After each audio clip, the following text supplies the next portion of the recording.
warming up. We bout to shift it into gear now. Then kick up, we shedding blood, sweat, and tears now.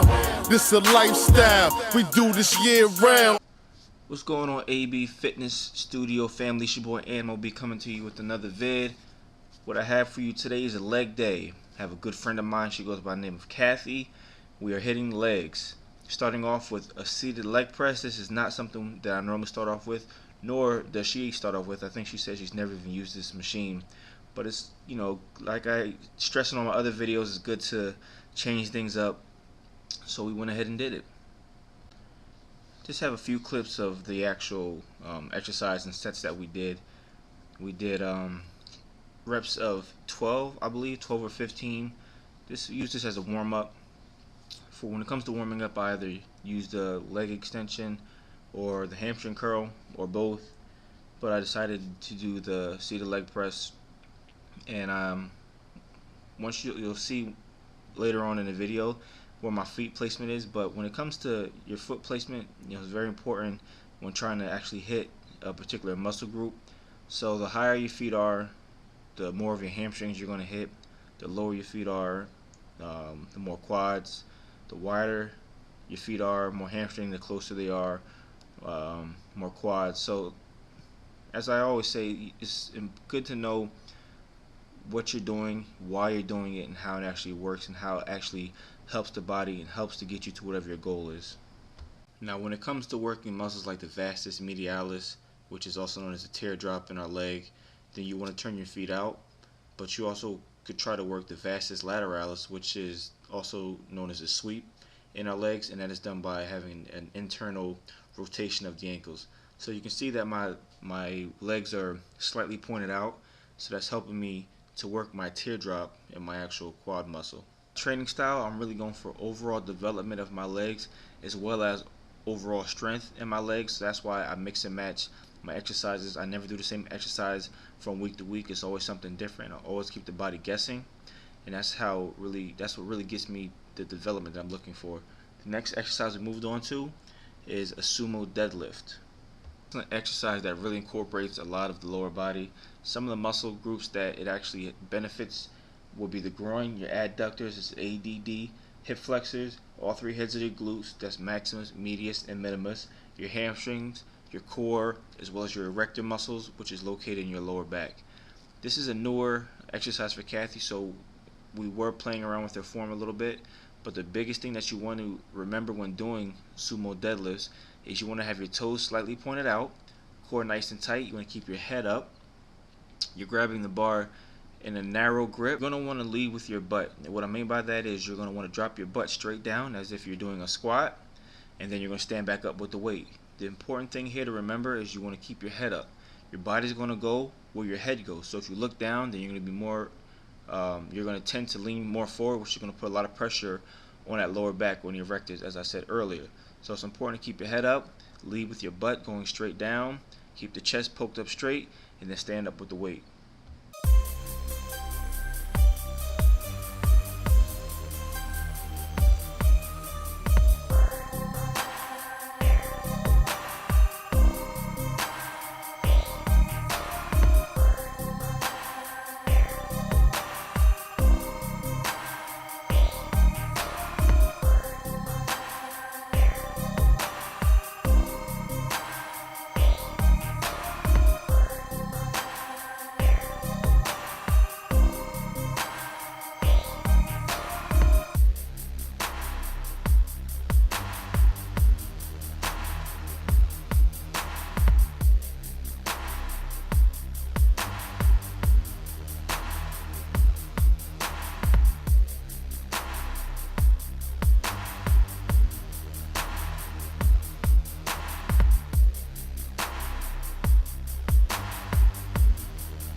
On the squats, this is a second to last exercise we did and this is Kathy's favorite exercise at squats. So I started her off with 95 pounds, and with me, it's always important when it comes to depth.